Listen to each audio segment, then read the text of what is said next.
दुनिया दुआ कर रही थी कि इस जंग का खात्मा हो जो ईरान अमेरिका इसराइल के दरमियान जारी है। एग्रीमेंट की बातें तो कई महीनों से हम सुनते हुए आ रहे हैं। अब तकरीबन 100 दिन से ज़्यादा हो गए हैं जंग को और लग नहीं रहा कि जंग ख़त्म होगी। ताज़ा खबर यही है कि ईरान ने दोबारा इसराइल के ऊपर हमला किए हैं, इसराइल ने भी ईरान के ऊपर हमले किए हैं और जंगी सूरत हाल बढ़ रही है। इसराइल के हमले लबनान में भी जारी हैं, इसराइल के हमले गजा में भी जारी हैं, नस्ल कुशी भी कर रहा है वो। लेकिन सैडली दुनिया सब तमाशा देख रही है और एक ऐसा मुल्क जो 50 साल से पाबंदियों का शिकार है दुनिया की, वो मुकाबला कर रहा है दुनिया की सबसे बड़ी ताकतों का, America and Israel. No doubt Iran अब तक ये जंग जीत रहा है, सब लोग यही जानते हैं, क्योंकि जिस तरीके से उसने मुकाबला किया है उसके जज्बे को सलाम, उसकी लीडरशिप को सलाम, जिसने शहादत को गले लगाया। इस वक्त सूरत हाल ये है कि जो जंग के बादल हैं वो फिर ज़्यादा हो गए हैं, मंडला रहे हैं और इनके खतरात की वजह से इंटरनेशनल इकोनॉमीज़, तेल की कीमत, कैपिटल मार्केट सब पे दोबारा दबाव बढ़ जाएगा। और हम ये जानते हैं कि अब पूरी दुनिया में यहूद और नसारा का जो खेल, जो ड्रामा, ये जंग बढ़ाने का, दुनिया को और ख़ास तौर पे मुसलमानों को टारगेट करने का,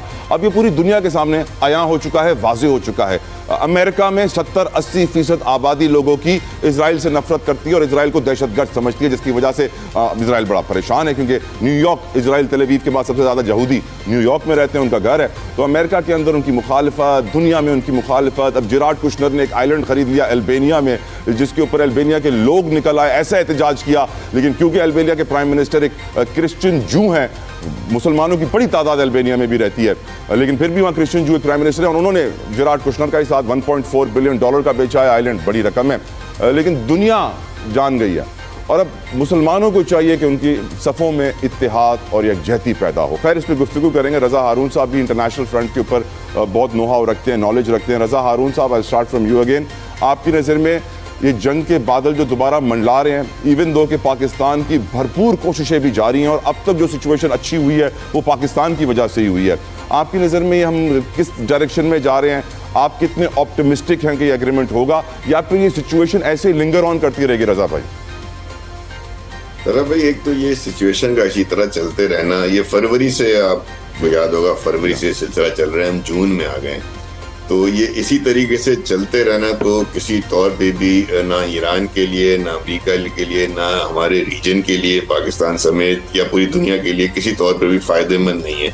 क्योंकि इससे जो इफेक्ट आ रहा है, जैसा आपने सही कहा कि तेल की कीमतों की वजह से, अपने बंद होने की वजह से एवरी हाउस होल्ड, इस दुनिया का तमाम जो भी घराने हैं उनके बजट्स हैं वो आउट हो गए हैं और अब मुश्किल होती जा रही है। अब लोगों की सेविंग्स भी जो हैं वो आहिस्ता आहिस्ता डिप्लीट होती जा रही है, ख़त्म होती जा रही है। तो इसका जारी रहना तो किसी के मफाद में नहीं है और इसके हल के लिए मैं समझता हूँ जितनी संजीदा कोशिश पाकिस्तान कर रहा है, खासतौर पर फील्ड मार्शल साहब, प्राइम मिनिस्टर साहब और अब हम देखते हैं कि इंटीरियर मिनिस्टर साहब भी इसमें काफ़ी एक्टिव हैं, वो काबिल सताइश हैं। और हमने देखा कि दो नई चीज़ें हुई हैं।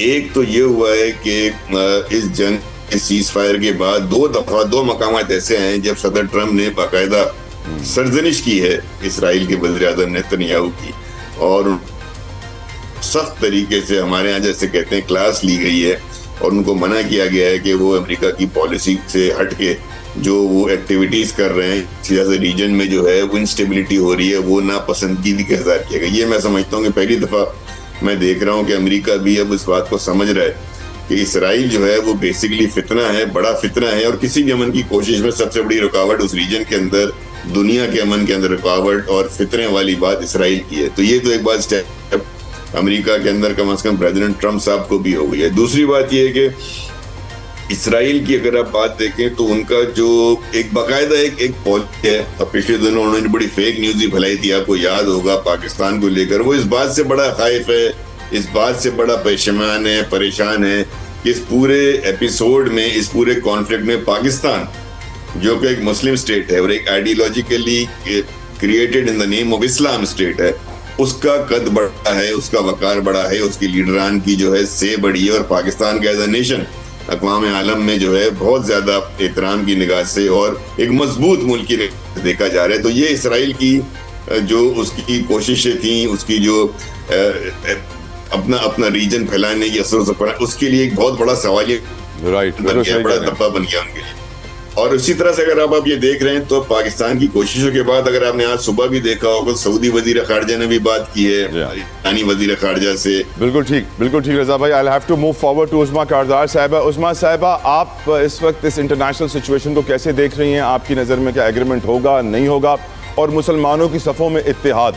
जब ईरान के हम मिसाइल गिरते हुए देखते हैं इसराइल के ऊपर तो दिल को बड़ी खुशी होती है और दुआ होती है कि अल्लाह ये दिन हमें भी नसीब करे। उस्मा साहिबा, your opinion of the whole situation madam. अल्लाह, इस वक्त जिस तरह आप देख रहे हैं पूरी दुनिया इस जंग का चैलेंज और इसके असरात फेस कर रही है। सबसे ज़्यादा तो वेस्ट कर रहा है। ये इतनी ऑपोजिशन है, वहाँ पे जो लोग हैं उनका 4 साल में कभी इतना एनर्जी क्राइसिस नहीं हुआ। वो उनकी भी इन्फ्लेशन आउट ऑफ कंट्रोल जा चुकी है। यूरोप जो है ऑलरेडी वो बहुत सारे इटली और ग्रीस टाइप के मुल्क ऐसे हैं जिन्होंने नेतन्याहू को कहा है कि जी हमारे मुल्क में आया तो हम इसको अरेस्ट कर लेंगे, ये क्रिमिनल है, ये वॉर क्रिमिनल है। तो रजा हारून साहब बिल्कुल सही कह रहे हैं कि ये पहली दफ़ा है कि अमेरिका ने भी कहा है, इसराइल को कहा है कि तुम कोई बड़ा फैसला अमेरिका की सपोर्ट या उसकी अप्रूवल के बगैर नहीं ले सकते हो। ये पहले कभी नहीं हुआ। तो इसलिए ये जो सिचुएशन है, क्यों मुज़ाकरात की बात हो रही है, क्योंकि पता है कि ईरान जो है उसने इनको चारों शाने चत कर लिया है, वरना तो ये बुलडोज करके तो they would have walked all over Iran, but they couldn't do it. तो अब जाहिर है मुज़ाकरात के अलावा स्ट्रेट ऑफ हॉर्मुज़ जो है वो इनके गले में अटकी हुई है, तो इन्होंने कोई ना कोई तो अब इसका फैसला करना है। आप यकीन करें कि जो हमारा यूएस एम्बेसडर है उसने अमन टॉक्स को पता किस तरह से अपनी स्पीच में डिफाइन किया 4 दिन पहले, Islamabad finest are in modern history. तो वो दुनिया में पूरी इज्जत बढ़ी है पाकिस्तान की। और ये कहना कि जी strong Pakistan is good for America and strong America is good for Pakistan, कभी आपने पहले ये सुना था? तो ये सारी बातें जो हो रही हैं कि सालिसी का जो मेन किरदार है वो इस वक्त पाकिस्तान अदा कर रहा है। पाकिस्तान अभी भी सेंटर स्टेज है। जो भी बात हो रही है इधर से उधर वो पाकिस्तान के थ्रू हो रही है, और हमारे पीएम ने, हमारे फील्ड मार्शल ने कलीदी किरदार इसमें अदा किया है। तो अगर ये जंग ना रुकी तो इसमें सिर्फ हम नहीं है, पूरी दुनिया को नुकसान होना है। तो ये हर एक के इंटरेस्ट में है कि इसको डी-एस्केलेट किया जाए। नेशनल क्रिमिनल कोर्ट के उस जज के बारे में खबर थी जिसने अरेस्ट करने के लिए नेतन्याहू को ऑर्डर दिया था। उस जज के जो जितने भी बैंक के एटीएम, डेबिट, क्रेडिट कार्ड थे वो सब पिछले 1-1.5 साल से बंद कर दिए गए हैं। इससे आप अंदाज़ा लगाइए कि इजराइल और यहूदी लॉबी का कंट्रोल दुनिया पे कितना स्ट्रॉन्ग है, और बहुत ज़रूरत है इस अमर की कि मुसलमानों को होश आए और वो एक आवाज़ में इजराइल को जवाब दें, सिर्फ ईरान अकेला जवाब न दे। डॉक्टर मानूर नासिर के साथ तेज़ाब गर्दी का वाक़या यकीनन पूरी कौम को हिला गया और हमें याद दिला गया कि हम कहाँ खड़े हैं मिन हैसल को, हमारा मयार क्या है, हमारा लेवल क्या है, हमारी सोसाइटी किस तरीके से डिग्रेड कर रही है। सैडली ये सब्जेक्ट मैं उस्मा कारदार साहबा आपसे पहले भी डिस्कस कर चुका हूँ। हमारी सोसाइटी में सेक्सुअल सप्रेशन, डिप्रेशन, फ्रस्ट्रेशन उरूज पे।